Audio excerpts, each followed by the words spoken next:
Welcome back to another mistakes video for the squat.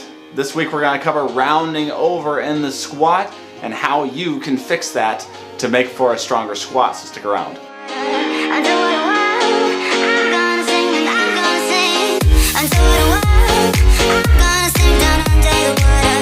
One common mistake in the gym that you're going to see when somebody squats is you might see that they're kind of rounded over the barbell, or the barbell kind of gets on top of them, especially the lower that they get in the squat.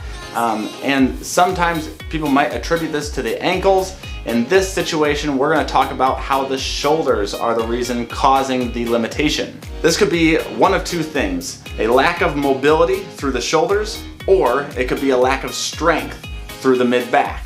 So a lack of mobility through the shoulders. So I'd recommend you go back and check out one of our other mobility videos where we talk about rounding over in the squat and how you fix it. Basically, we're going to talk about releasing your pecs, your lats, and helping your thoracic mobility. To fix the mobility issue that you might be experiencing, you would need to tackle mobility in the lats, the pecs, and some of the thoracic spine. We go through all of that in that getting under the barbell mobility video. Can they find the video in the description? You can find the mobility video in the description. So that would be one of the two reasons why you might experience limitation or struggle with this mistake. The second reason would be a limitation in strength. So if your mid-back is weak, you might experience that rounding forward. You could implement one of two exercises. I love the goblet or the front squat for this one.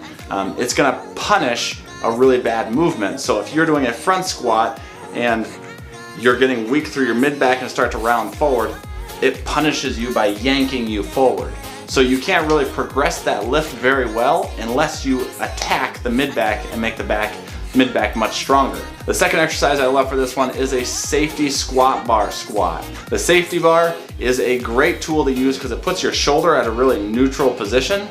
So if you are struggling with that mobility in your shoulders and your back, this is gonna take that out of the equation, and you're gonna focus on the strength in the mid-back while maybe you're still performing your mobility exercises. I'd include both of those in your programming if this is what your problem is. And that's how you fix your rounding over in the squat. Check out the rest of our squat series and mistake series and mobility series. Oh, you might as well just subscribe to the freaking channel while you're at it and like the video. You gotta go do it, all right? Go to Rapid Fitness Online for more information. We'll talk to you soon.